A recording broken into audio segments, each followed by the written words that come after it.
Hi, welcome back. Hello. Hello. Good morning. So we're going to work on graphing systems of equations.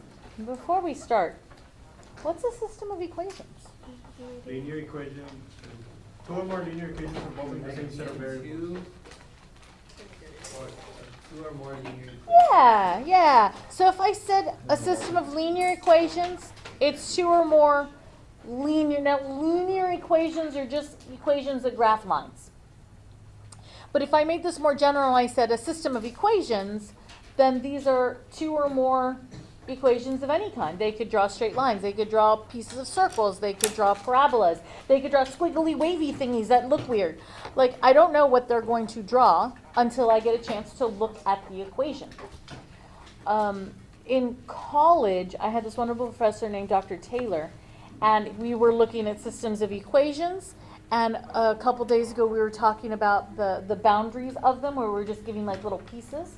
So we were looking at that. One of the assignments he gave us was to take our calculators and to use the calculators and the domain and range restrictions to graph pieces of functions to draw a picture. And people would draw like a sun. Someone did a little smiley face. Someone else wrote their name and said hi. I went ham and drew Sailor Moon. And everyone thought I was a nerd and a geek, and I was like, well, I am. But I made his website, so I was like, y'all can be haters now, because I made his website.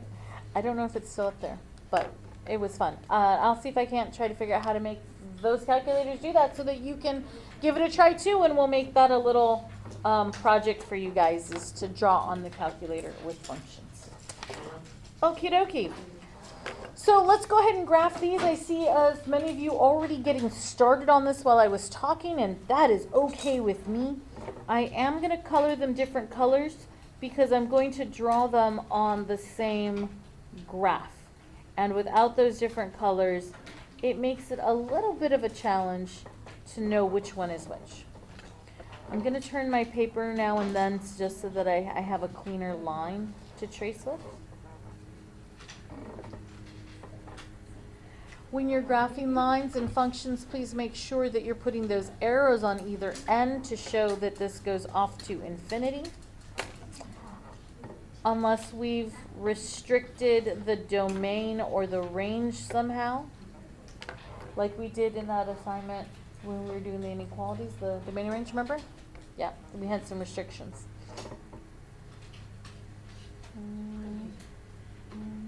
I do see a few phones out. If I could get you please just to slide those off to the side for now.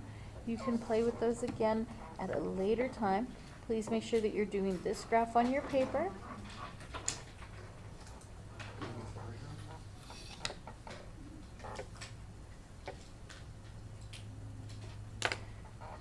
All right. And there they are. So what do I notice about the graph? Okay, we have an intersection. Okay, they intersect at 2, 2, right here.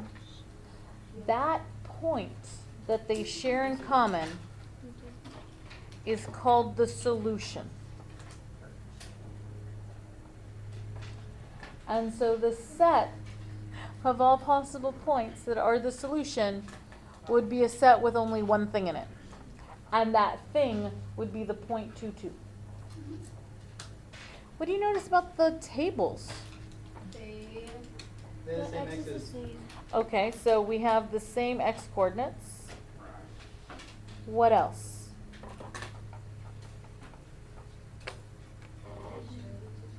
They share the 2, 2.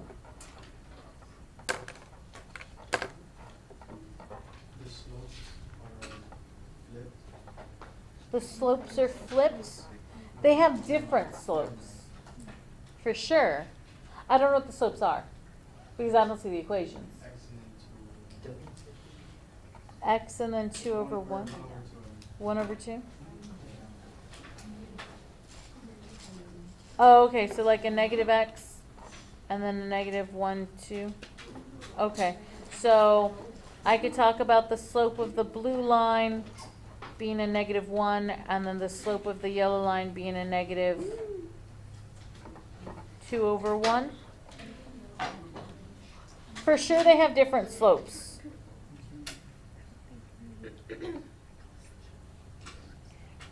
Do they have different y-intercepts?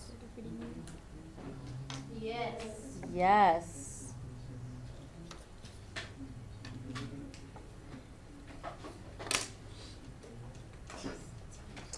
Is this the only possible solutions that we could have when lines are interacting on a plane? No, yes, no. No? Yes? No? No. Okay, what are some other possibilities? I'm gonna write them right here.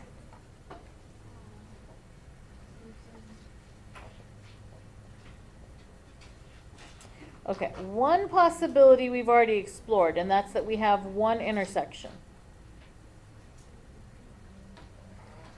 What's another possibility?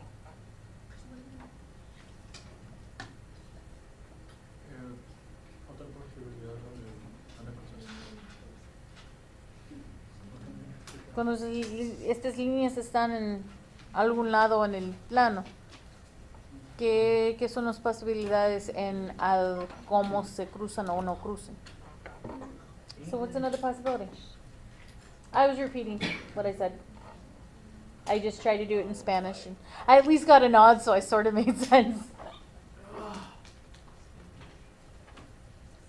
What do you think? Because I had someone say that this wasn't the only possibility. But you're absolutely right. There are more possibilities than just one intersection. So we just got to try to imagine what those might be. Oh, so like all the numbers are a solution? To the same line. Ah, yes.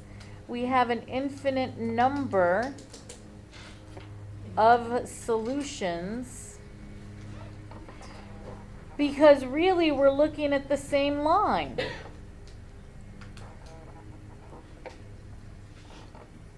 Okay, so we have one solution, we have infinitely many solutions. What's another possibility? There could be no solution.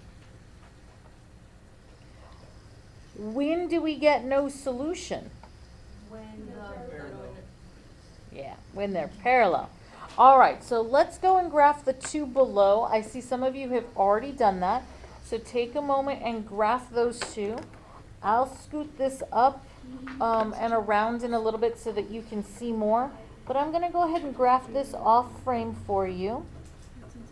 I'd like you to graph it as well. And then when I get the graphs in frame, I'd like for you to just double check it to make sure that you're feeling comfortable with how we do these graphs. Okay? So I'm just going to scoot that over so you can see that. We're quickly getting to the point where I'm going to assume you know how to graph. And so I'm not going to talk about it. So use this as your little self-quiz to make sure you feel comfortable with how to graph. And that you ask questions about how to do that now, and I can answer those for you.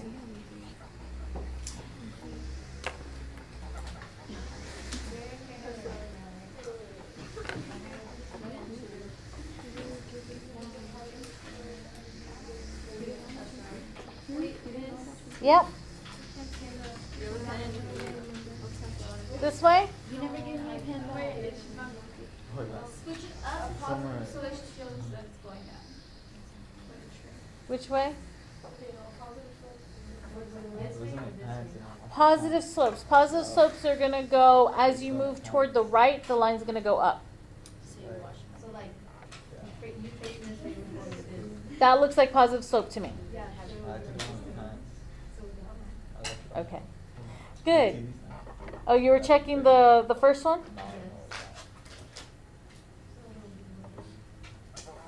All right, I'm getting ready to push my graphs into frame.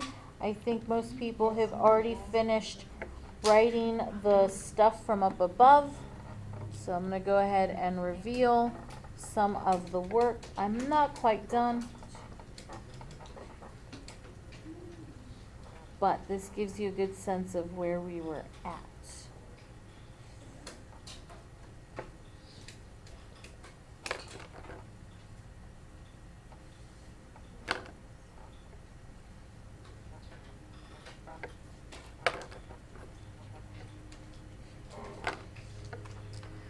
All right, questions on how I generated any of these graphs?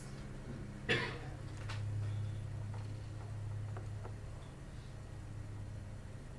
you get the second one then? This one? Because for me there was a bit of difference between the two. No, I got the same thing. You ended up on the same line? Okay, so if I glance at your paper, it looks like you took this and you converted it to slope-intercept? Okay, good. And that's what I did in my head to create this one. So I'm going to hazard to guess that maybe I did it wrong. So let me work through my algebra real quick on converting this to slope-intercept.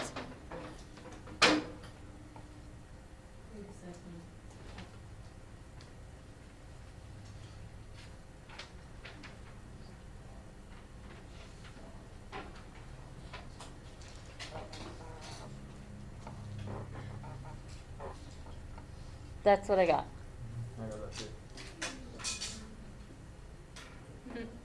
But it generates a different line. No, it's 3. You graphed it wrong. Right. 6 divided by 3 is 2. Oh, yeah. I grabbed it wrong. Okay, no problem. Go ahead and make that change and then graph the new line since you drew it right on top of itself. It doesn't look like you made a mistake. Yeah. Yeah, all right. All right, so let's look at these. What kinds of lines are they? Parallel. Yeah, these are parallel. So are we expecting any kind of solution? No. No. So we can write no solution, or if we want to get fancy, or rather lazy, we can write it the math way and write it as a set. And instead of putting stuff in the set, we're going to put a 0 and then we're going to cross out the 0. And that little 0 that's been crossed out means there's nothing here. It's empty. I can't just leave it blank because then people are going to get confused. So I have to have a symbol to say there's nothing there. These mathematicians are weird. How are we feeling about this? Are we okay? Yes. All right. That's all I had. If there's no more questions, we'll stop here. Okay. Anyone want to say bye? Bye. Happy birthday. Happy birthday.